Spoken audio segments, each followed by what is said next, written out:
қол күрес болсын, ұлттық спорттың қай түрі бар, бәрінен жаңағыдай бұл кісі бәрін енгізген де, соңы көкпармен аяқталушы еді. Сол көкпардан мәз болып бет аузымыз шаршаң болып қайтатынбыз. Тамаша, керемет. Енді осы Өзбекәлі атамызды халыққа таныту мақсатында жарыстар ұйымдастырып жатырсыздар. Енді биыл Әулиеата кітап оқитын өңір жылы болып жарияланды. Енді жалпы осы бағдарлама аясында сіздерге қолдау беріліп жатыр ма? Енді жаңа да сұрап жатсыз ғой, осы кітап сайысын не пайда сендерге деп айтады. Осы жарты жыл кәдімгідей осымен жұмыс жасап жатырмыз, осы сайыс бойынша. Біз бұдан пайда таппақ түгілі, біз өз қалтамыздан осыған ақша қосып жасап жатырмыз.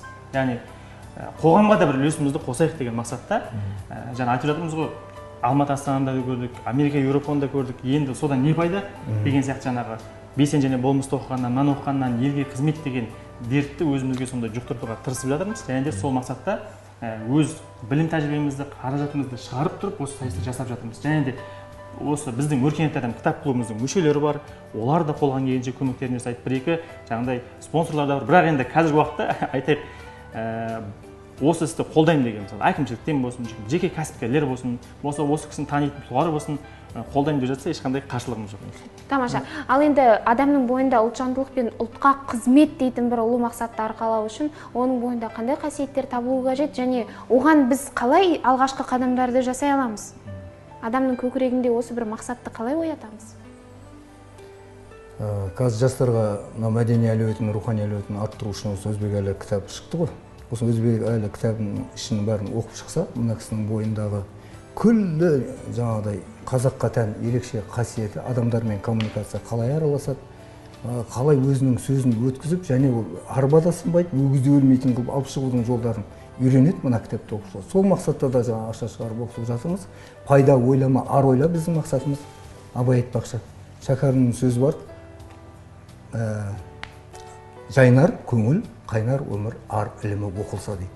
Ардың ілімі оқылатын болса, жігіттердің, қыздардың көкірегін ең бірінші бір мәселеге келген кезде ар мен ұятыма кір келмей ма деп жақындаңдар дейді.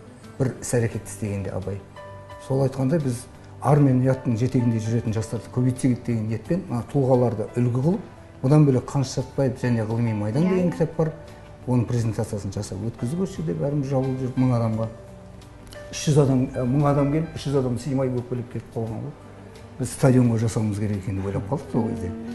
Сол айтпақшы, өте керемет осындай жан дүниесі таза адамдарды үлгі қыла отырып, қазақ жастарын, қазақ халқын бір пұшпаққа көтерсек деген арман бар.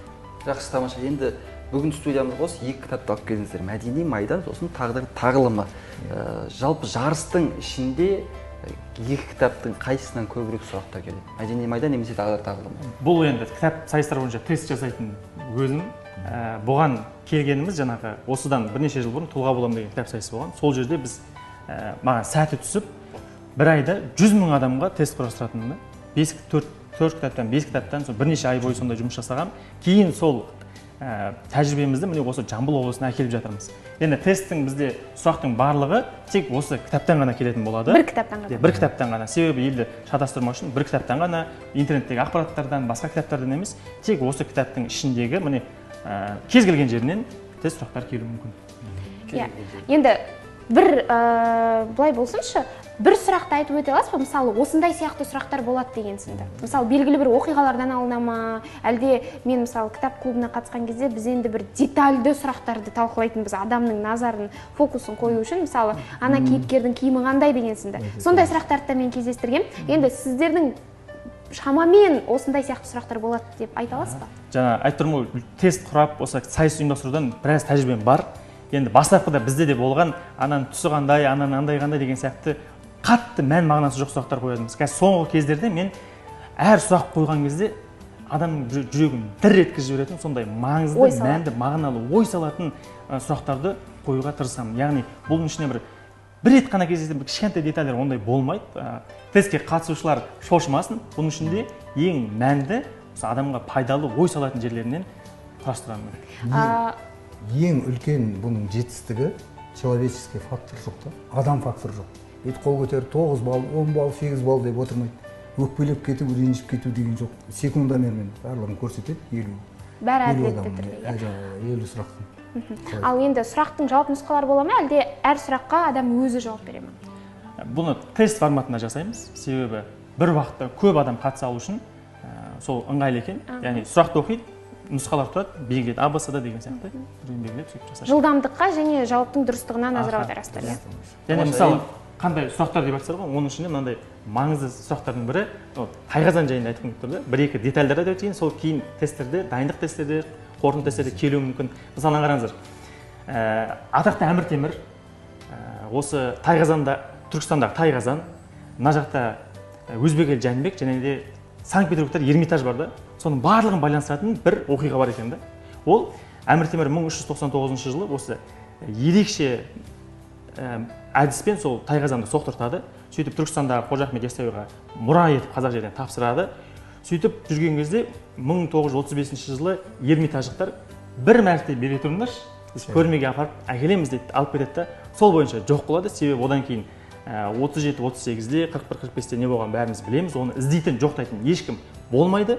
Сөйтіп жүргенде Өзбек әлі Жәнібек ағамыз жарқ етіп шыға келіп, архивтерден жаңағы құжаттарды тауып алады да, бұл біздікі, қайтарыңдар дейді.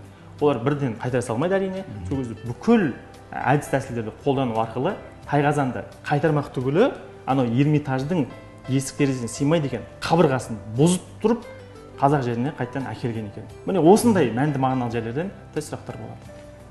Енді бұның нәтижесі қай күні болмақ? Бұның нәтижесі енді жарыс қазіргі таңда жарнамалап жатсыздар. Енді қай күні өтеді жақсы? Біз Өзбек әлі және мәдени майдан кітабы бойынша тест сайысын ұйымдастырып жатырмыз. Ол осы алдымызда кеткен сәуірдің 26-сында онлайн және офлайн форматта да қатысуға болады. Яғни үйде отырып та тапсыра берсеңіз болады. Ал офлайн шараға келсеңіз, сол жерде қосымша құндылықтар алып, орта тауып деген сияқты, қосымша жүлделер болады деген сияқты соған қатыссаңыздар болады. Біз сол жерге келеді, яғни тест тапсырды, артынша сол жиын біткенше біз жауабын алып, жеңімпаздарды марапаттап үлгеруге тырысамыз. Сол жерде. Сол жерде. Жақсы, жеңімпаздардың жалпы марапатына тоқталып өтсек, бірінші, екінші, үшінші орын деген орындар қарастырылған. Жақсы, оларға енді көрерменді қызықтыру мақсатында осы қосымша сыйлықтарды айтып өтсеңіз.